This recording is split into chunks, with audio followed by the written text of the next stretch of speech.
O vídeo já vai começar, mas antes, não se esqueça de se inscrever e ativar as notificações. Meus amados, nós vamos abrir a palavra de Deus, o livro de Apocalipse, capítulo 3, versos 14 a 22. Apocalipse, capítulo 3, 14 a 22.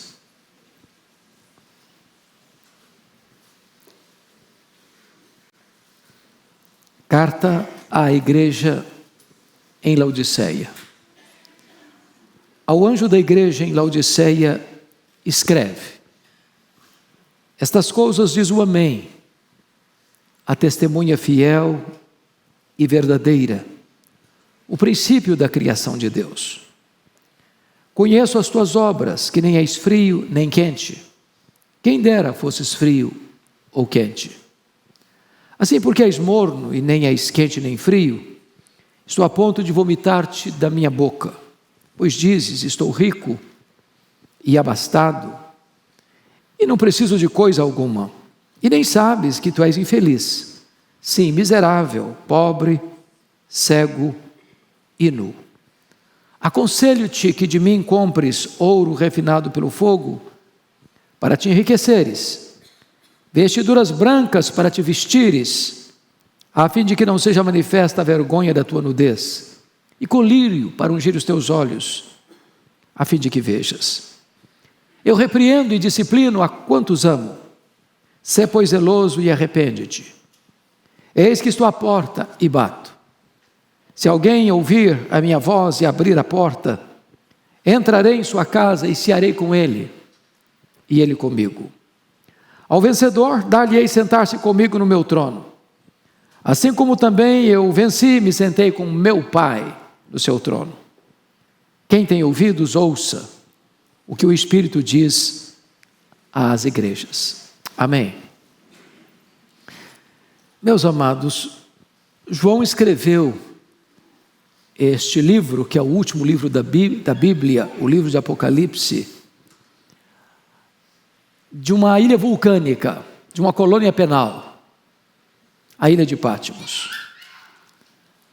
Desde que Domiciano assumiu o governo do Império Romano no ano 81, é que a perseguição recrudesceu, se avolumou, a ponto dele ser chamado de Segundo Nero, ou Nero Redivivo. Nesse tempo, os apóstolos de Cristo, todos, exceto João, já tinham sido martirizados. João era o último sobrevivente. Naquele tempo, João era pastor da igreja de Éfeso, uma importante metrópole com mais de 300 mil habitantes na época, capital da província da Ásia Menor. E Domiciano, então, com crueldade maligna, resolve perseguir o último apóstolo de Jesus, deportando-o para esta colônia penal, para esta ilha do Mar Egeu, para a ilha de Patmos. Na verdade, os homens intentavam ou pensavam que ali seria o fim da igreja, ou até pensavam que aquela era a última pá de cal jogada na sepultura da igreja. Mas como Deus é quem está no controle, como Deus reina, quando João está ali, achando que era o fim, aquilo na verdade era um começo. Porque Deus abre uma porta no céu para João e diz: sobe para aqui, e eu vou te mostrar as coisas que em breve devem acontecer. E então o Senhor Jesus se apresenta a João naquela ilha, de uma maneira gloriosa, a ponto de João ficar tão tomado pela presença gloriosa de Cristo, que ele caiu como morto aos seus pés.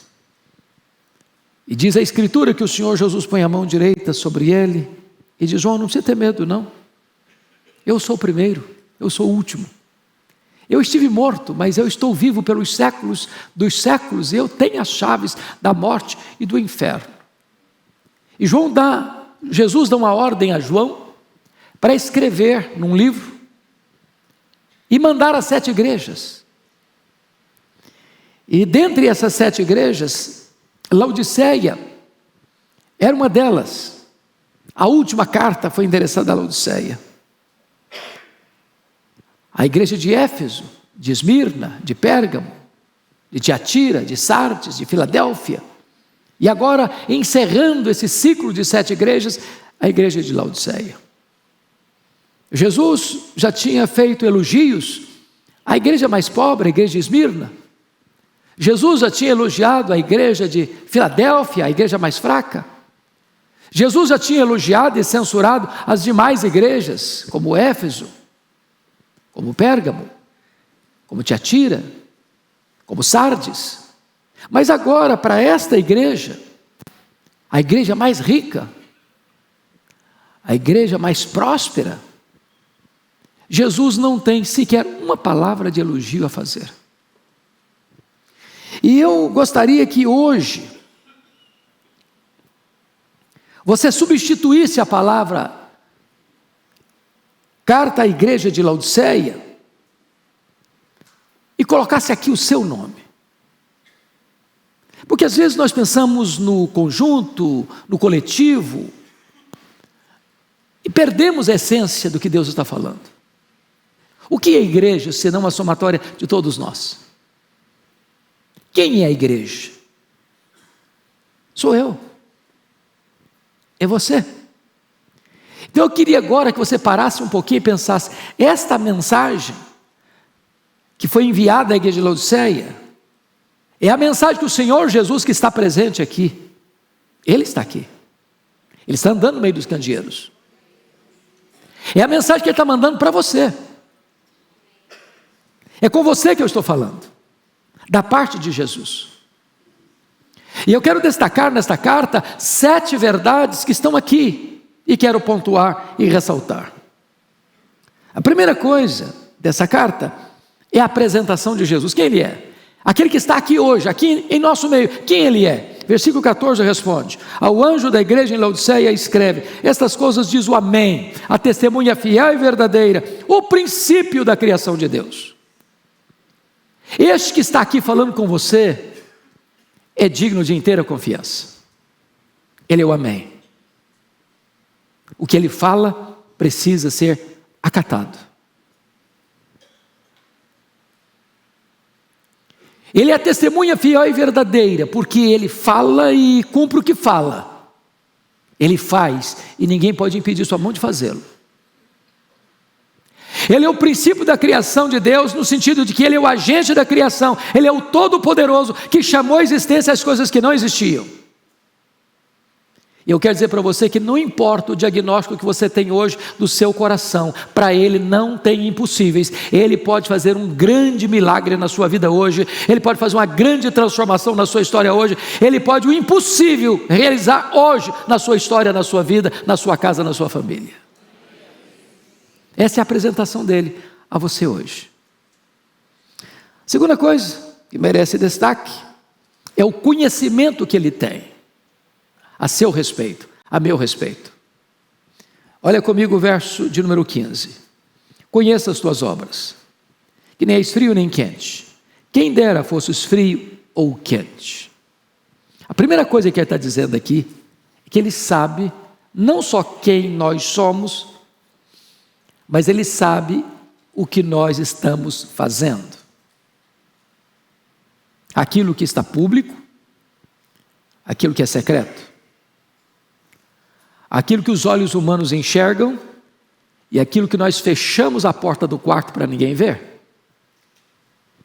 Aquilo que nós falamos e aquilo que nós guardamos como segredo no nosso coração. Aquilo que merece aplausos e aquilo que merece reprovação. Ele tem nas mãos dele o diagnóstico da sua e da minha vida. Quando ele está dizendo, eu conheço as tuas obras, e afirma que nem és frio nem quente, quem dera fosse frio ou quente, ele está pegando um gancho da geografia onde estava situada a Laodiceia. Todos vocês têm consciência, certamente, de que Laodiceia ficava na região mais fértil e mais próspera da Ásia Menor, hoje Turquia Asiática, às margens do rio Lico, onde ficavam mais duas cidades da região metropolitana, cidades distantes umas das outras apenas 8 quilômetros. As outras cidades eram Hierápolis e Colossos. A cidade de Hierápolis era mundialmente conhecida como a cidade das águas termais, das águas quentes. Ali tem uma pedra ou uma montanha chamada Castelo de Algodão, de rochas calcárias brancas, de onde brotam águas quentes, vão descendo em piscinas, em cascatas, formando piscinas naturais. E pessoas vinham e vêm até hoje tomar banhos terapêuticos nas águas quentes de Hierápolis. Do outro lado do rio ficava Colossos, para quem Paulo escreveu a carta aos Colossenses. Tinha também fontes de águas mais frias, geladas, por isso também terapêuticas. Entretanto, lá em Laodiceia não tinha fontes de águas. Era a cidade maior e mais rica, mas não tinha fontes de águas. As águas vinham por meio de aquedutos das montanhas e chegavam mornas, tépidas, impróprias para beber e impróprias para o uso terapêutico. Jesus pega esse gancho e diz: quem dera tu fosses quente como as águas de Hierápolis, quem dera tu fosses fria como as águas de Colossos, mas porque és morna como as águas que chegam na cidade, eu estou a ponto de vomitar-te da minha boca. O Senhor conhece tudo a seu respeito. Ele está aqui. Tudo. Eu conheço as tuas obras. E tem um diagnóstico. Mas vejam vocês a terceira lição. Não apenas a apresentação e o conhecimento, mas agora ele desce um pouco mais fundo nos versos 16 e 17, como um médico que está submetendo você aos mais rigorosos e precisos exames, fazendo uma análise de um exame meticuloso do que está dentro do seu coração, do meu coração. Versículos 16 e 17, ele diz assim: assim porque és morno, e nem és quente nem frio, e estou a ponto de vomitar-te da minha boca. Pois dizes: estou rico e abastado e não preciso de coisa alguma, e nem sabes que tu és infeliz, sim, miserável, pobre, cego e nu. Está fazendo um diagnóstico da nossa vida. E por que ele está fazendo esse diagnóstico da igreja de Laodiceia? A igreja de Laodiceia ficava numa cidade muito rica. Era a cidade dos banqueiros da época, dos endinheirados da época. Era a cidade mais próspera, talvez, de toda a Ásia, uma das mais ricas do mundo. Aquela região foi devastada por um grande terremoto no ano 46 depois de Cristo. E as duas cidades, Colossos e Hierápolis, nunca mais foram reconstruídas. Você pode visitar as ruínas que não foram recuperadas desde aquele tempo. Porém, Laodiceia não só reconstruiu, mas reconstruiu sem dinheiro público. Os homens ricos da cidade reergueram a cidade. A cidade era orgulhosa do ouro que possuía. A cidade era uma indústria, uma colmeia de indústrias, mormente de tecelagem, se orgulhavam das suas roupas. A cidade era um dos grandes centros de medicina, sobretudo de medicina oftalmológica, se orgulhavam das suas clínicas. E Jesus está se dirigindo à cidade, à igreja da cidade, e destacando aquilo que eram os ícones da confiança do povo. E ele está dizendo: estou a ponto de vomitar-te da minha boca, e nem sabes que tu és infeliz, sim, miserável, pobre, cego e nu. Vocês se orgulham do ouro de vocês, vocês são pobres. Vocês se orgulham das fábricas de roupas de vocês, mas vocês estão nus. Vocês se orgulham da sua medicina oftalmológica, mas vocês estão cegos. Agora preste atenção, queridos. Eu não sei quanto a vocês, mas me permita brincar um pouco. Vocês sabem que os homens sentem mais dor do que as mulheres. Isso é conhecimento científico, não é verdade?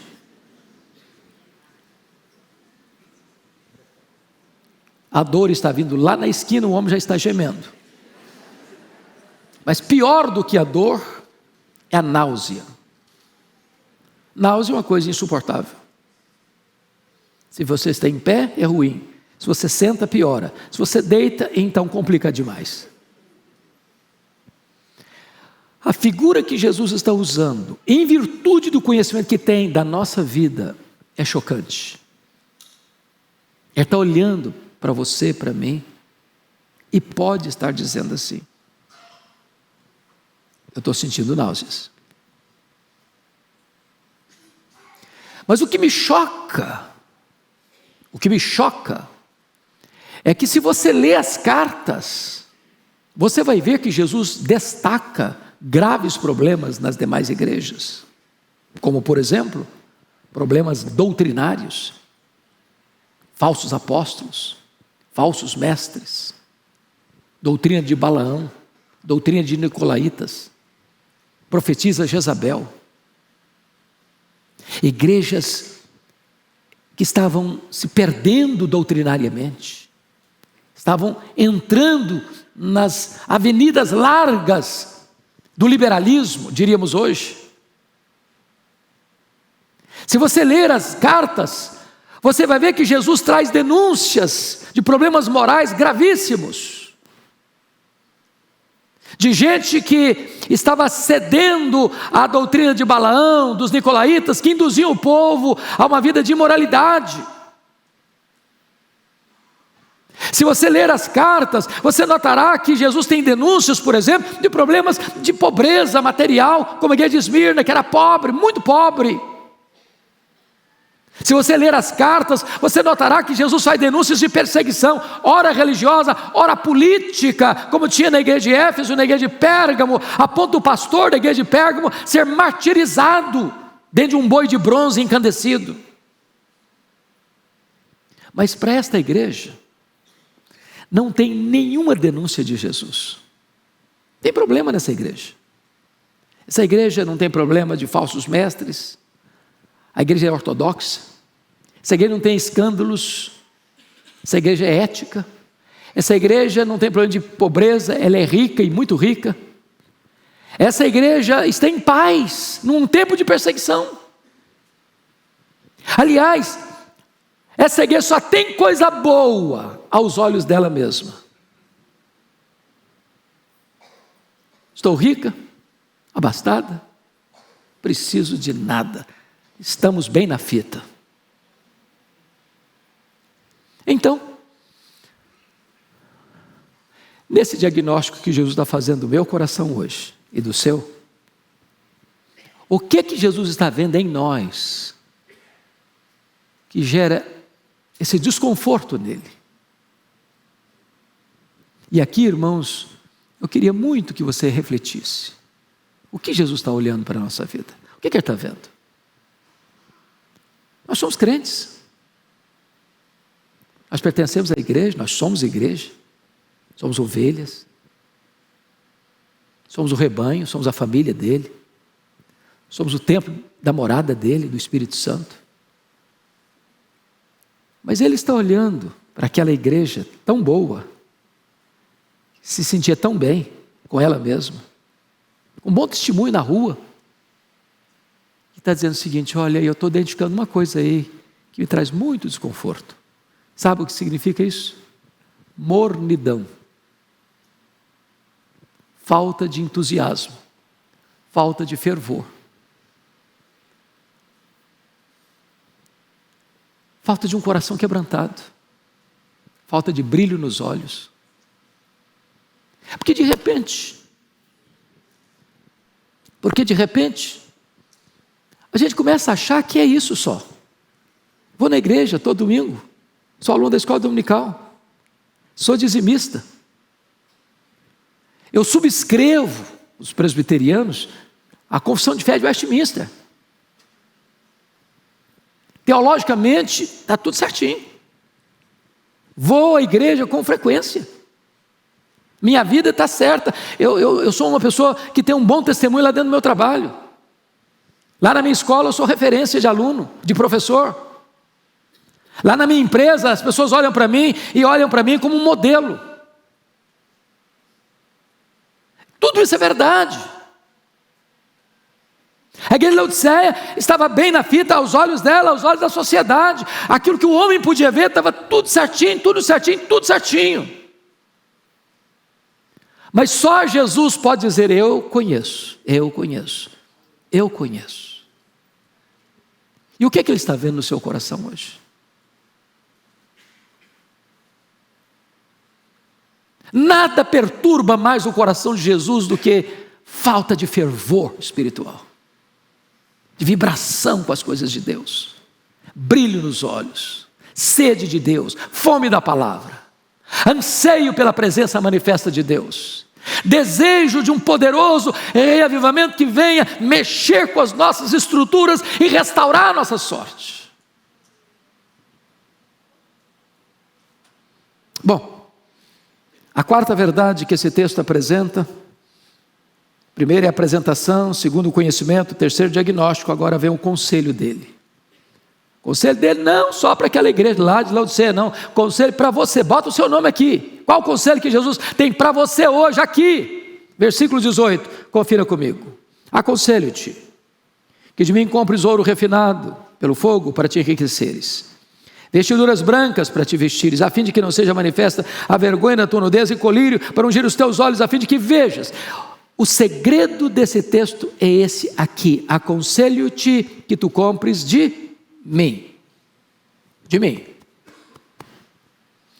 Porque uma das coisas perigosas do engano do pecado é de que eu possa, eu mesmo, dar um jeito de aquecer o meu coração. E eu crio mecanismos. E eu busco subterfúgios. Alguns nessa busca até se descambaram para o misticismo, para o sincretismo, para o experiencialismo, e se perderam. Estavam à cata de fervor, estavam à busca de fogo, e encontraram fogo falso. E Jesus está nos dando uma pista: se você quer ter uma vida plena, se você quer ter uma vida cheia do Espírito, se você quer ter o reavivamento do seu coração, Jesus está dizendo: é comigo, é comigo, é comigo, vem a mim, compre de mim, sou eu que posso restaurar a sua sorte, sou eu que posso reavivar o seu coração, sou eu que posso inflamar a sua alma, sou eu que posso fazer esse milagre na sua história.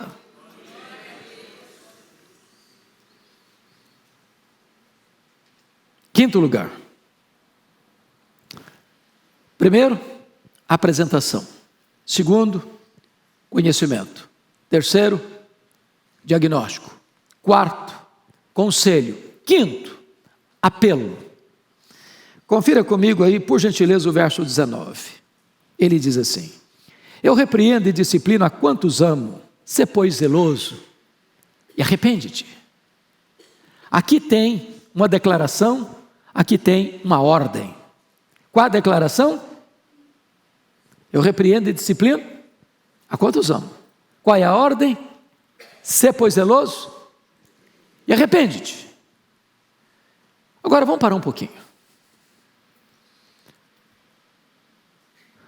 Por que Jesus está pegando pesado com essa igreja?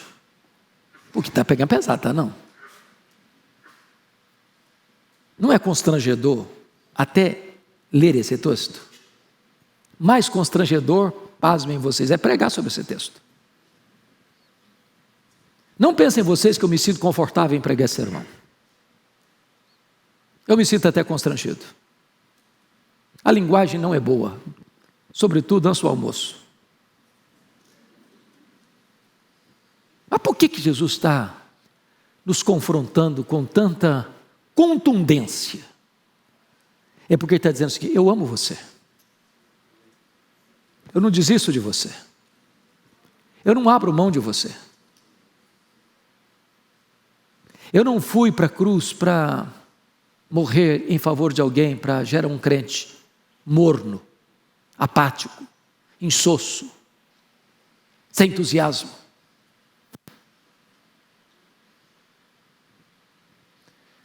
O Senhor que olha do céu, procurando um homem cujo coração seja totalmente dele, Eu pergunto a você e responda para Deus. Como é que está você? O que Ele está vendo em você? Que tipo de crente é você? E Ele está dizendo, eu estou repreendendo você porque eu amo você.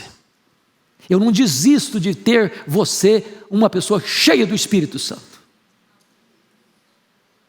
E aí, depois dessa expressão de amor, Ele deu uma ordem para você e para mim: sê, pois, zeloso e arrepende-te. Para que você não venha domingo após domingo, semana após semana, mês após mês, ano após ano, década após década, à casa de Deus, e nunca muda nada na vida.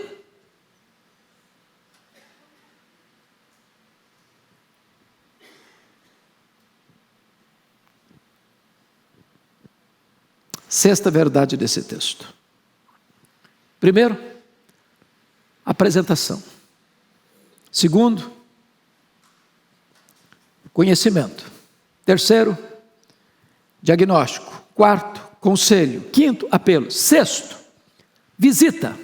Olha o verso 20 comigo. Eis que eu estou à porta e bato. Se alguém ouvir a minha voz e abrir a porta, eu entrarei e cearei com ele e ele comigo. Vamos entender isso aqui. A igreja de Laodiceia, diríamos nós hoje, era uma igreja narcisista. Tem lá a experiência do Narciso.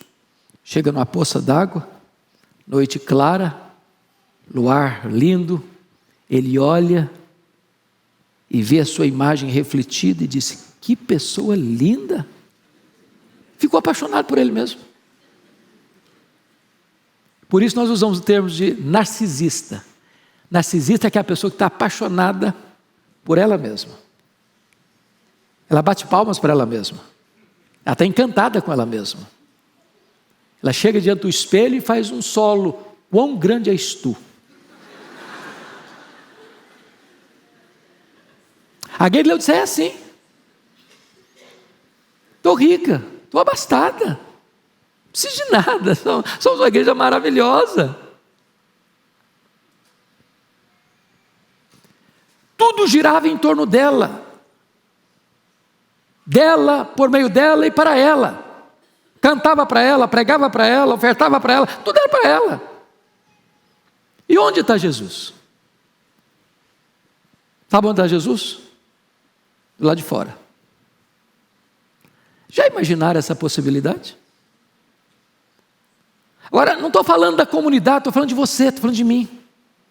Porque é fácil transferir. Fulano é assim mesmo, conheço gente assim. Eu conheço Beltrano, a vida dele é meio complicadinha mesmo. Não estou falando dos outros, estou falando de você, estou falando de mim. Jesus está onde? Do lado de fora. Querendo entrar. Batendo a porta, é a palavra, eis que estou à porta e bato, não é bater assim bem rapidinho, correr e fugir, não. Bato. Continuou batendo, insistindo, batendo, estou batendo de novo, outra vez.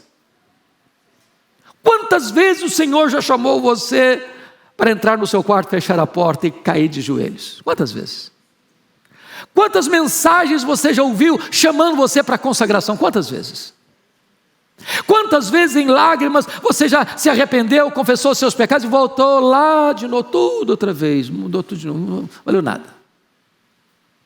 Hoje o Senhor está aqui, batendo a porta do seu coração.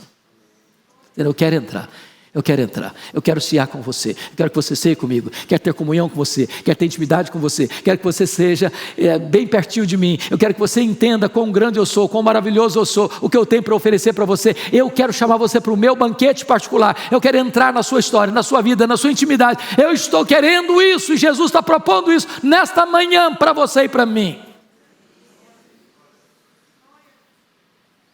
E eu termino. A última lição desse texto, que eu quero destacar, tem tantas outras, mas eu estou entrando nessa perspectiva, é a promessa. Confira comigo os versos 21 e 22. Você pode ler comigo em voz alta esses dois versos? Vamos juntos? Ao vencedor, dar-lhe-ei sentar-se comigo no meu trono, assim como também eu venci e me sentei com meu Pai no seu trono. Quem tem ouvidos, ouça o que o Espírito diz às igrejas. Notem vocês que a promessa é gloriosíssima, porque está falando de trono. Ele está dizendo que se você ouvir a voz dele, a voz do Espírito, você é um vencedor, você é um salvo, alcançado pela graça. E se você obedecê-lo dentro daquilo que ele estabelece na sua palavra, você vai se assentar com ele no seu trono. E ele sai de uma figura privativa, da mesa, secreta, íntima, particular, para um trono público, cósmico, onde a glória será manifesta. A pergunta é: quem se assentará publicamente com ele no trono? E a resposta é: quem se assentou com ele intimamente à mesa. E o conselho, e a ordem, e a orientação para você e para mim é essa: quem tem ouvidos, ouça o que o Espírito diz às igrejas. Irmãos, a Igreja Presbiteriana de Pinheiros, a orientação do nosso querido pastor Arival, tem direcionado a agenda desta igreja para uma busca de avivamento. Tivemos recentemente um congresso sobre esse assunto. Agora a igreja toda está sendo convocada pelo pastor Arival para dia 12 de março, termos aqui na igreja um tempo onde passaremos o dia buscando a presença de Deus. Ansiamos esse avivamento, desejamos esse avivamento, clamamos por este avivamento. E agora, dia 8 de fevereiro, Deus nos dá um lampejo de esperança, porque numa escola cristã, num culto normal da capela, Deus resolveu visitar aquela escola, aquela universidade. Já fazem mais de 2 semanas, milhares de pessoas impactadas. Gente da América e do mundo indo para lá ver o que Deus está fazendo.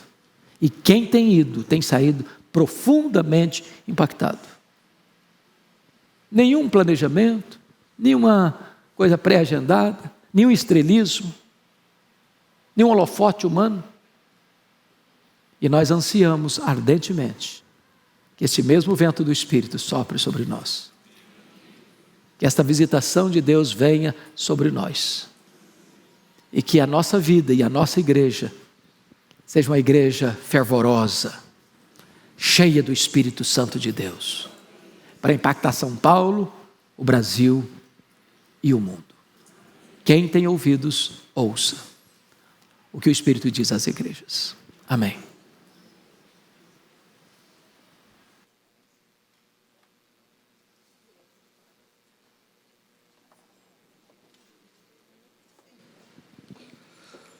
Pastor, o senhor poderia orar? Vamos orar antes de cantar o cântico.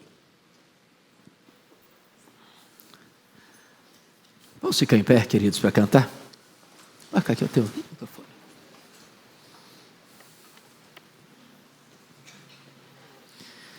Ó Deus querido,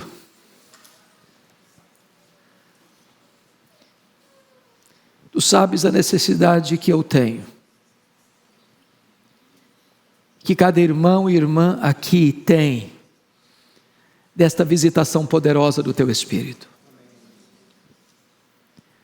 Nós não queremos apenas ouvir falar do que Tu tens feito, nós queremos também experimentar o que Tu podes fazer.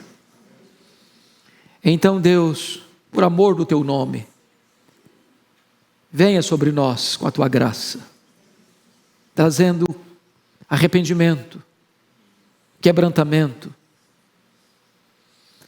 uma consciência profunda da Tua glória, a beleza do nosso Redentor, o poder do Espírito Santo. E permita, meu Deus, que a Tua igreja, neste ano, de tantas lutas no Brasil e no mundo, Receba uma visitação tão poderosa, Senhor, que São Paulo vai saber, o Brasil vai saber, o mundo inteiro vai saber. Não para mostrar-nos, mas para revelar a glória do nosso Redentor. Assim aguardamos, Senhor, a tua visitação, no poderoso nome de Jesus. Aleluia. Amém.